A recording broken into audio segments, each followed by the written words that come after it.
छत्तीसगढ़ में विधानसभा चुनाव भले अभी दूर हो, लेकिन कांग्रेस ने अपने विधायकों का मूल्यांकन शुरू करने का फैसला कर लिया है। पार्टी विधायकों की सक्रियता, जनसंपर्क, संगठन के साथ तालमेल, विकास कार्यों के लिए किए गए प्रयास और कार्यकर्ताओं के बीच उनकी स्वीकार्यता का आकलन करेगी। अब सिर्फ विधानसभा में मुखर रहने से काम नहीं चलेगा, जनता और संगठन के बीच मौजूदगी भी परखी जाएगी। कांग्रेस की नजर इस बात पर है कि चुनाव जीतने के बाद कौन विधायक अपनी विधानसभा में लगातार सक्रिय रहा और किसकी पकड़ कमजोर हुई है। कुल मिलाकर विधायकों की राजनीतिक रेटिंग तैयार करने की कवायद शुरू हो चुकी है। कांग्रेस के हर पदाधिकारी, चाहे बूथ अध्यक्ष हो, मंडल अध्यक्ष हो, पंचायत कमेटी अध्यक्ष हो, ब्लॉक अध्यक्ष हो, जिला कांग्रेस अध्यक्ष हो, और यहाँ तक कि हमारा भी लगातार एआईसीसी मॉनिटरिंग कर रही है और निश्चित रूप से उनके हर कामों की जानकारियां लगातार अपडेट कर रही है। और कहीं न कहीं मैं समझता हूं कि प्रदेश कांग्रेस बेहतर काम कर रही है और हम छत्तीसगढ़ सरकार के हर मुद्दों को हम जनता तक पहुंचा रहे हैं और मजबूती के साथ इस सरकार के खिलाफ लड़ाई लड़ रहे हैं। कांग्रेस की रणनीति सिर्फ मौजूदा विधायकों तक सीमित नहीं है। जिन सीटों पर पार्टी के विधायक नहीं हैं, वहां भी संगठन नई जमीन तलाशने की तैयारी कर रहा है। नेता प्रतिपक्ष चरणदास महंत पिछले 1.5 महीने से लगातार क्षेत्रों का दौरा कर रहे हैं और अब तक 21 से ज्यादा विधानसभा क्षेत्रों में जाकर संगठन और विधायकों की स्थिति का फीडबैक ले चुके हैं। मतलब कांग्रेस सिर्फ कागजी रिपोर्ट नहीं चाहती, वो जमीनी हकीकत के आधार पर राजनीतिक ताकत का आकलन कर रही है। माना जा रहा है कि यही रिपोर्ट आगे चलकर टिकट वितरण की रणनीति को भी प्रभावित कर सकती है। हालांकि कांग्रेस की इस कवायद पर बीजेपी भी जमकर तंज कस रही है। देखिए, कांग्रेस अपने विधायकों का रिपोर्ट कार्ड तैयार कर रही है। कांग्रेस रिपोर्ट कार्ड तैयार करे, लेकिन जनता की जवाबदेही की तुलना करे कि कितना काम उसने किया है और जनता के प्रति कांग्रेस के जनप्रतिनिधियों के क्या जवाबदेही था। कांग्रेस इसे संगठन को मजबूत करने की कवायद बता रही है, लेकिन बीजेपी इसे पार्टी की अंदरूनी कमजोरी का प्रमाण बताकर तंज कस रही है। सियासी तौर पर देखें तो ये सिर्फ रिपोर्ट कार्ड नहीं है, ये 2028 की तैयारी का शुरुआती ब्लूप्रिंट है। कौन विधायक जनता के बीच अपनी पकड़ बनाए हुए है, कौन संगठन की कसौटी पर खरा उतर रहा है और किसे अगले चुनाव में टिकट के लिए ज्यादा मेहनत करनी होगी, इसका संकेत इसी मूल्यांकन से निकल सकता है। कुल मिलाकर कांग्रेस विधायकों की रेटिंग शुरू हो चुकी है और 2028 की टिकट की सेटिंग का आधार भी यही बनने जा रही है। शिखर देवांगन, बंसल न्यूज।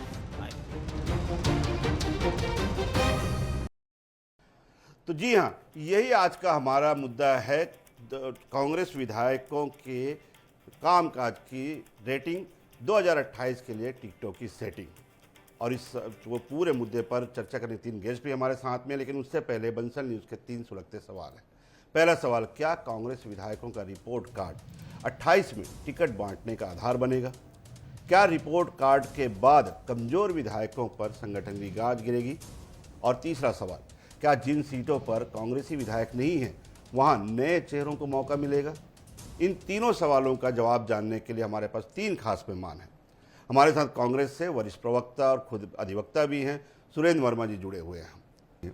मेरे साथ सुनील चौधरी जी हैं, भाजपा के बेहद विश्वसनीय चेहरा हैं, तोल मोल कर अपनी बातों को रखते हैं और पार्टी संगठन के अनुशासन के हिसाब से अपनी बातों को कहते हैं। प्रदेश के वरिष्ठतम पत्रकार रामअवतार तिवारी जी हमारे साथ में अपनी निष्पक्ष राय देने के लिए। सुरेंद्र वर्मा जी, 2023 का चुनाव, 22 विधायकों के आपने टिकट काटे, आधार क्या था वो तो खैर पार्टी जानती है। आपने उसमें से 13 लोगों के सीट भी बदले, 22 जगह नए चेहरे भी खड़े किए, फिर भी नतीजा सिफर, आज भी विपक्ष में बैठे हैं। तो आखिर इन परफॉर्मेंस का, आखिर इन रेटिंग्स का, आखिर इन सर्वेस का होता क्या है? क्या ये सर्वे संगठन जो कराती है उसमें कोई आधार बनता है जीत का? और जीत का आधार बनता है तो फिर 2023 में सीधे आप 70 से कैसे सीधे 34 में आ गए? जहाँ तक कांग्रेस पार्टी के भीतर जो टिकट की प्रक्रिया है, हमारे यहाँ बिल्कुल पारदर्शिता है। ब्लॉक स्तर पर जो है आवेदन की प्रक्रिया से कार्यकर्ताओं का इन्वॉल्वमेंट होता है और प्रदेश चुनाव समिति की अनुशंसा पर एआईसीसी जो है वो घोषणा करती है। पहले पर निश्चित तौर पर आपने जो बात कही, 2023 के विधानसभा चुनाव में सिटिंग एमएलए जो है उनकी बड़ी संख्या में टिकट काटी गई थी।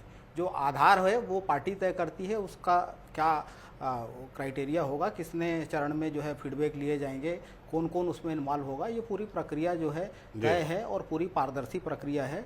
निश्चित तौर पर 2028 का जो विधानसभा चुनाव है पार्टी संगठन के लिए बेहद महत्वपूर्ण है और कांग्रेस पार्टी जिम्मेदारी देती है तो सतत समीक्षा भी करती है। ये नियमित प्रक्रिया है कांग्रेस संगठन की। आपने देखा कि जैसे ही संगठन सृजन के माध्यम से जो 41 जिलों में नई नियुक्तियां हुई जिला अध्यक्षों की, 304 ब्लॉक हैं हमारे यहाँ, ब्लॉक अध्यक्षों की नियुक्ति हुई, जोन, सेक्टर और उसके बाद 20,000 बूथ तक हम गए, तो उसके संचालन, समन्वय और समीक्षा के लिए पूरा फुल प्रूफ सिस्टम संगठन के माध्यम से ही हो रही है। कांग्रेस और भाजपा में मूल अंतर है, भारतीय जनता पार्टी जो है कारपोरेट परस्त पार्टी है। मैं एक उदाहरण देता हूँ सुरेंद्र वर्मा जी, बड़े वृहद स्तर पर संगठन सृजन भी आपने किया, समय समय पर परफॉर्मेंस करते रहते हैं।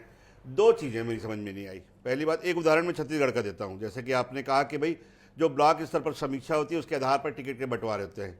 गुरु रुद्र कुमार आपके वरिष्ठतम मंत्री, कुमारी क्षेत्र से वो चुनाव जीतते हैं। उसके बाद किस ब्लॉक अध्यक्ष ने, किस कमेटी ने सिफारिश की कि उनको सीधा सीधा जो है नवागढ़ भेजा जाए और नवागढ़ से वो हार जाते हैं? ये पहला इस बात का जवाब आपसे चाहूँगा। दूसरी बात, AICC जो आपकी इलेक्शन कमेटी है, कांग्रेस इलेक्शन कमीशन कमेटी, आप केवल अनुशंसा के पात्र रहते हैं, जिनमें से आपके केवल एक सदस्य है, वो कौन है? TS सिंहदेव जी अनुशंसा के पात्र होते हैं और वहाँ से पर्ची निकालते हैं मल्लिकार्जुन खड़गे जी। कितना आकलन कर पाते हैं खड़गे जी कि वहाँ पे गुरु रुद्र कुमार की परफॉर्मेंस क्या है, या वहाँ पे शकुंतला देवी की परफॉर्मेंस क्या है, वहाँ पे संदीप साहू की परफॉर्मेंस क्या है? शैलेश जी, जो व्यवस्था है वर्तमान में आप देखेंगे, जो संगठन सृजन का कार्यक्रम शुरू हुआ 2025 के वर्ष को संगठन संकल्प सृजन का वर्ष घोषित किया गया था। उसके बाद जो व्यवस्था परिवर्तित हुई, हाल ही में दिल्ली में जो AICC की बैठक हुई थी, आपको याद होगा, कनेक्ट सेंटर के परफॉर्मेंस को लेके जो बूथ से लेके जिला तक की मॉनिटरिंग और उसकी रिपोर्टिंग हो रही है, उसको लेके छत्तीसगढ़ को पूरे देश में नंबर 1 स्थान मिला। वो वर्तमान में जो समीक्षा हो रही है वो पूरा फुल प्रूफ सिस्टम है और संगठन जो है AICC उसको डायरेक्ट मॉनिटर कर रही है। पहले जो व्यवस्था थी, आपने गुरु रुद्र कुमार जी का उदाहरण दिया, निश्चित तौर पर गुरु रुद्र कुमार जी सतनामी समाज के गुरु हैं और जो आरक्षित सीट है, जो नवागढ़ का सीट है, वहां पर समाज से ही मांग थी कि उनको वहां से लड़ाया जाए और ये चीजें जो है आती कई ऐसे नेता, देखिए ये अंतर है। अभी हम नवीन मार्कंडेय जी का बयान सुन रहे थे, वो तो विधायक रहे आरंग में, फिर भारतीय जनता पार्टी की ऐसी क्या मजबूरी थी कि कांग्रेस से लाके वहां प्रत्याशी घोषित किया गया? क्या भारतीय जनता पार्टी के अंदर उस आरक्षित सीट पर अपने लोग नहीं थे? जिस तरह से दो मंत्री हैं जो वर्मा जी, उन्होंने चुनाव जीत लिया। अब अपनी बात करिए ना, मूल बात उन्होंने तो जो भी बदलाव किया, चुनाव जीत गए। वो पार्टी के परिणाम एक तरफ है, संगठन के नेताओं के हक का गला घोटना दूसरी बात है। भाजपा पार्टी विद डिफरेंस का दावा करती है, आप इस बात के गवाह हैं। कोर ग्रुप का गठन क्यों होता है? सरकार को आईना दिखाना, सरकार को सुझाव देना। जो कद्दावर नेता है भाजपा के, सबसे वरिष्ठ नेता है बृजमोहन अग्रवाल, बाहर कर दिए गए। वरिष्ठ नेता है आदिवासी नेता रामोचार। फिर मैंने कहा दूसरों को आईना दिखाने से क्या फायदा? आप अभी भी विपक्ष में बैठे हैं, बात को स्वीकार करिए ना। निश्चित तौर पर संगठन में बदलाव इसीलिए बदलाव हुए कि कुछ कमियां होगी संगठन के तौर पर, हम स्वीकार करते हैं। अभी ये माने आज की स्थिति में जो हमारा कनेक्ट सेंटर है उसकी रिपोर्टिंग जो है वो डे टू डे हो रही है, रोज जो है। सुरेंद्र जी, इसी से मेरा सवाल है, अब ये माने कि ब्लॉक स्तर से लेके CEC तक जो आप समीक्षा कर रहे हैं, तो अगली बार पूरी दमदारी से आप जो है भाजपा से लड़ पाओगे? निश्चित तौर पर जो असल मुद्दे हैं उसको लेके दीपक बैज जी के नेतृत्व में आप देख रहे हैं, 4 बड़ी पद यात्रा उन्होंने की, गिरोधपुरी से रायपुर तक, उसके बाद हसदेव तमनार की यात्रा की, उसके बाद बचेली किरंदुल से लेकर दंतेवाड़ा तक संसाधन बचाने की लड़ाई की, और अभी हाल ही में नकटी का जो प्रकरण हुआ। दूसरी तरफ भारतीय जनता पार्टी के नेता इस सरकार से नाखुश है। 1.5 दर्जन पत्र बृजमोहन अग्रवाल जी लिख चुके। तो जो भारतीय जनता पार्टी के नेता इस है वो सरकार से नाखुश है सुनील चौधरी जी। इसके अलावा कांग्रेस की सुरेंद्र वर्मा जी की माने, नेताओं के क्षमता, सुरेंद्र वर्मा जी, मैं सुनील चौधरी जी के पास आया हूं। अगर सुरेंद्र वर्मा जी की माने तो ब्लॉक स्तर से लेके CEC तक फुल प्रूफ व्यवस्था की गई है इस बार आपको निपटाने की, और जब खुद जो आपके लोग हैं वो आपसे नाराज हैं, आपकी सरकार से, इसका मतलब जो है वो आपकी हार तय है। तो कितना भय सता रहा है, कितना डर रहे हैं, कितना कांप रहे हैं आप इस हार के डर से? जी राम राम, जय जवाहर, जय छत्तीसगढ़। देखिए, मुझे लगता है ये कुर्सी बचाने के लिए कांग्रेस के बड़े नेता कांप रहे हैं, उनको ज्यादा भय है। महंत जी जबरदस्ती कुछ है नहीं और लोगों का रिपोर्ट कार्ड बनाने निकल गए हैं। दीपक बहल जी की अगर आप परिस्थितियां देखें, रोज सुबह उठते हैं और एक प्रवक्ता की तरह माइक पकड़ करके बाइट देते हैं, उसके आगे कोई भी उनकी स्थिति नहीं बन पा रही है। और ये ढूंढ रहे हैं अब टिकट काटने और हार से बचने का बहाना कैसा बनाया जाए। तो ये 2.5 साल पहले शुरू हो गए हैं कि भैया हम तो बता देंगे कि अमुक विधायक जो था, जैसे मैं उदाहरण बता दूं, अब अटल श्रीवास्तव कोटा में 100% हारेंगे चुनाव। क्यों? जो हिडमा को अपना रोल मॉडल माने, जो जीरम कांड का मुख्य मास्टरमाइंड। अरे आप विषयांतर हो रहे हैं चौधरी जी, आप विषयांतर हो रहे हैं। मैं विधायकों का रिपोर्ट कार्ड बता रहा हूं आपको। देखिए, दूसरा है, अब भूपेश बघेल जी की बात करें तो अभी देवेंद्र यादव जी 200 काफिलों का गाड़ी लेकर के घुस गए पाटन क्षेत्र में। भूपेश बघेल जी को पता ही नहीं, इतना इनमें जूतम पैजार चल रहा है, वो सबको दिखाई दे रहा है। अब कवासी लखमा पे चले जरा, बस्तर शराब घोटाले में जेल में रहे हैं। कांग्रेस का कार्यालय शराब घोटाले के पैसे से बना है और देवेंद्र यादव ने कलेक्टर चलाया। सुनील जी, कांग्रेस को आप कह रहे जूतम पैजार चल रहा है। आपके 3 सांसद संतोष पांडे, विजय बघेल, बृजमोहन अग्रवाल, वो कहते हैं साहब छत्तीसगढ़ के अधिकारी हमारी सुनते नहीं है। वो जूतम पैजार नहीं है, क्या है वो? देखिए, व्यवस्थागत प्रश्न है कि अधिकारी क्या कर रहा है, क्या नहीं कर रहा है, कौन से विषय पे बातचीत हुई, उन्होंने अपनी बात रखी है और अगर अधिकारी ऐसा किया है तो उसको जवाब देना पड़ेगा, उसकी जवाबदेही बनती है। कोई सरकार बचाने नहीं जाएगी। नकटी गांव जब उजड़ी तो आपके सांसद विरोध में खड़े, आपके मंत्री समर्थन में खड़े, ये जूतम पैजार नहीं है? नहीं, बिल्कुल नहीं। देखिए, व्यवस्था का मैं बता रहा हूं आपको, नकटी गांव का जो विषय है, कांग्रेस ने उस विषय को जो जिस प्रकार से प्रसारित करने का काम किया, हो सकता है कि कुछ कहीं पर ऊपर नीचे होगा, लेकिन विषय यह था कि वहां का सारा कुछ स्पष्ट है। नकटी गांव में कुछ नहीं हुआ है, केवल एक वार्ड के एक क्षेत्र में हुआ है जो भी हुआ है, और उसको बड़ा बनाने की जबरदस्ती अराजकता फैलाने की कोशिश हुई है। आपका एक विधायक वहां पे बिजली के मीटर बंटवा देता है और आप कहते हो वो अवैध है। अवैध है तो बिजली के मीटर कैसे लग गए? जो वहां पर था, जिनको आवश्यकता थी, जो वैध थे, उनको सबको मकान दिए गए। मैं पूछना चाहता हूं कि लोगों ने इसके पहले भी तो शहरी खेड़ी में हटाया, 150 परिवारों को एक को मकान दिया। चलिए ठीक है, विषय पे आते हैं। मैं खुद शायद विषयांतर हो गया था, विषय पे आते हैं। रामवतार तिवारी जी मेरे साथ में। रामवतार तिवारी जी, मानते हैं 2018 में ऐतिहासिक जीत कांग्रेस की भाई, लेकिन उस समय परिस्थितियां क्या थी? 15 साल की जो है भाजपा की सरकार, शायद जो लोगों में एक जो उबाऊपन था वो भी था। संगठन में कहीं ना कहीं जो है, चाहे सोहन पोटाई की बात कर लें, ऐसे कई लोग हैं जो कहीं ना कहीं किनारा कर चुके थे। ठीक है, उस समय भूपेश बघेल, टीएस सिंहदेव एक बैलगाड़ी पर सवार होकर प्रचार करने निकलते थे। एक सारी परिस्थितियां थी। 2018 में जब ये चुनाव जीत के आया, 2023 में 71 सीट वाली कांग्रेस, 75 का दावा करने वाली कांग्रेस 34-35 सीट में सिमट कर रह जाती है। तो इस बार जो कांग्रेस दम भर रही है, सुरेंद्र वर्मा जी कह रहे हैं इस बार व्यवस्था फुल प्रूफ है, ब्लॉक से लेकर सीसी तक। कैसा मानते हैं इनकी तैयारी को, आप किस रूप में देखते हैं? देखिए, चुनाव की तैयारियों में हर राजनीतिक दल, खासकर राष्ट्रीय पार्टी कांग्रेस और भाजपा लगातार प्रयास करते रहते हैं। संगठन के स्तर पर, सर्वे के स्तर पर, और अपने प्रशासनिक खुफिया तंत्र जो सरकार के, अगर सरकार में है तो खुफिया तंत्र के जरिए से या और दूसरे लोगों से बातचीत के आधार पर, तो अलग अलग तरीके से सरकार के कामकाज, विधायकों के कामकाज, पार्टी के कामकाज का सर्वे, आंतरिक सर्वे होता है और उसमें फेरबदल की गुंजाइश रहती है, तो फेरबदल होता है। जहां तक अपन कांग्रेस की बात कर रहे हैं, तो कांग्रेस में इस समय बदला हुआ बहुत सारे चीज दिखता है। खासकर संगठन में वो निचले स्तर पर जा रहे हैं, वहाँ मॉनिटरी हो रही है, और विधायकों को देखो, समय से पहले विधायकों के कामकाज की समीक्षा हो रही है, बूथ स्तर की मीटिंग हो रही है। तो कांग्रेस जो है चुनाव की तैयारी को लेकर या संगठन को मजबूत को लेकर, क्योंकि कहा जाता है कि दो कांग्रेस की बड़ी कमजोरी है, संगठन कमजोर रहता है और छत्रप ज्यादा पावरफुल रहते हैं। दो ऐसी कमजोरियां हैं जो उसको सत्ता जो पाना चाहिए उसके लिए ये चीज कमजोरी होने के कारण बाहर निकल जाती है। तो इस चीज को इस बार कांग्रेस मजबूत करने, उनको उस पर ध्यान देने की कोशिश का हिस्सा ही मान सकते हैं। और चुनाव से बहुत पहले हो रहा है। देखिए, इसके पहले भाजपा ने भी सर्वे कराया, कोई ये बात नहीं है कि भाजपा की में भी सर्वे कराया है। सर्वे कराने के बाद अपने नेताओं को चिताया है कि आप ये करिए, ये करिए। ये कांग्रेस भी कर रही है। तो ये आंतरिक जो तैयारी विधानसभा चुनाव के पहले की तैयारी का हिस्सा है। अब इसमें अंतिम समय जो टिकट जो बढ़ते हैं उसमें ये कितना काम आता है, ये बड़ा सवाल ये है कि ये जो सर्वे है कितना काम आता है। उस समय किसकी चली, कौन नेता की चल रहा है, कौन सर्वे है। जैसा कहा जाता है पुरंदर मिश्रा को टिकट मिलना एक ऊपर से आया मामला, ऐसे कई समीकरण बन जाते हैं। बाद में अंतिम समय में जाति समीकरण, क्षेत्रीय समीकरण, नेताओं की इच्छा। मैं एक चीज जानना चाहूंगा आपसे, आप तो मतलब सबसे वरिष्ठतम जो है पत्रकारों में से रहे, कई चुनाव आपने कवर किए हैं। कांग्रेस की जो सर्वे है या समीक्षा है या जो रिपोर्ट कार्ड है या जो जितने भी उनके जो सर्वे होते हैं उनमें कमी कहाँ रह जाती है? जैसे पिछली बार का मैं उदाहरण दूं आपको, इन्होंने 22 सीट बदले, 22 सीट पे जो है नए चेहरे उतारे, उनमें से 15 हार गए। गुरु रुद्र कुमार का मैंने उदाहरण दिया।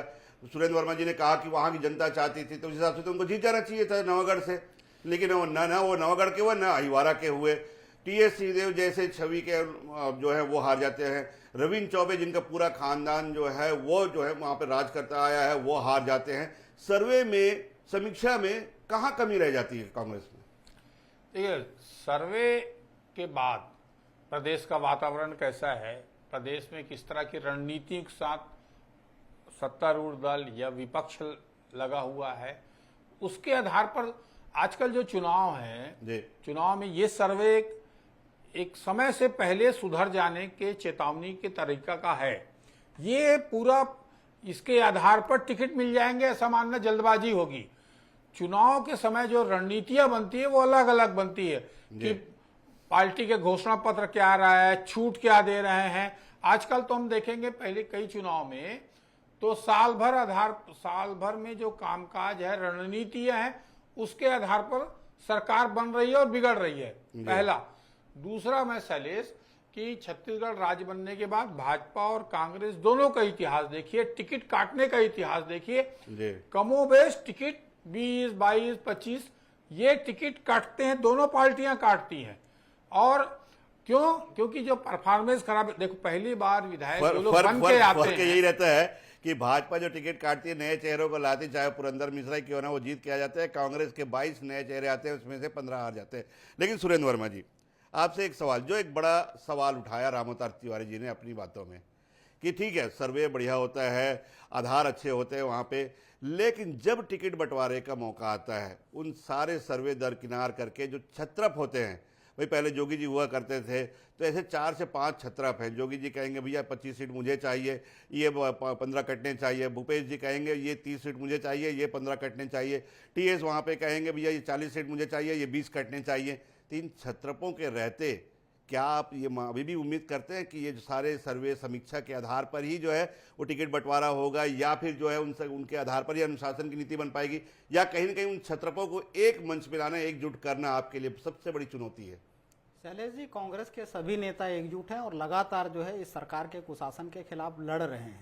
वर्तमान में जो अलग अलग लड़ रहे हैं, ना जो आपने देखा, अभी जो है टिकट की कोई परिस्थिति नहीं है, ऐसा कोई तय फार्मूला नहीं है जिसके आधार पर अभी टिकट तय हो। वर्तमान में जो संगठन की गतिविधियां हैं और बड़े नेताओं का जो दौरा है, महेंद्र जी निश्चित तौर पर देखिए हमारे नेता प्रतिपक्ष हैं, विधायक दल के मुखिया हैं, इस नाते वो विधायकों के क्षेत्र में जा रहे हैं, उनसे मिल रहे हैं और संगठन की जो गतिविधियां चल रही। सबसे महत्वपूर्ण बात, आपको याद होगा भूपेश बघेल जी सबसे पहले निकले जब खाद का वितरण रोक दिया गया था। एक एक सोसाइटी में जो कागजों में जो आंकड़े हैं खाद के और वर्तमान में जो वहां पर भंडारण था और किसानों को वितरण था, उसके एक एक सोसाइटी में जाके उन्होंने आंकड़े इकट्ठे किए। उसके आधार पर बाकी जगह तो ये फर्जीवाड़ा उजागर हो रहा है। अभी सूरजपुर में जो स्थिति आई, कागज में स्टॉक है लेकिन गोदाम में खाद नहीं है, किसानों को दिया नहीं जा रहा है। जो बिजली बिल को लेकर पूरे प्रदेश में बृहद स्तर पर आयोजन हो रहा है, जो जनता से जो स्मार्ट मीटर से वसूली हो रही है, 5-5 बार बिजली के दाम बढ़ाए गए। जो वर्तमान में समस्या है शिक्षा की, स्वास्थ्य की, रोजगार की, सड़कों की जो हालात है, उसको लेकर जमानी स्तर पर जो कांग्रेस संगठन संघर्ष कर रहा है, उसमें विधायकों एक मिनट के लिए रोकना चाहूंगा, बस एकजुटता की आप बात करें। मैं आज का ही उदाहरण दे देता हूं। नरेंद्र मोदी जी को लेके भूपेश बघेल जी ने टिप्पणी की। जब मीडिया ने अमरजीत भगत से सवाल किया तो उन्होंने कहा कि बदतमीजियां दोनों तरफ से होती है और उसका जवाब दोनों को सहना पड़ेगा।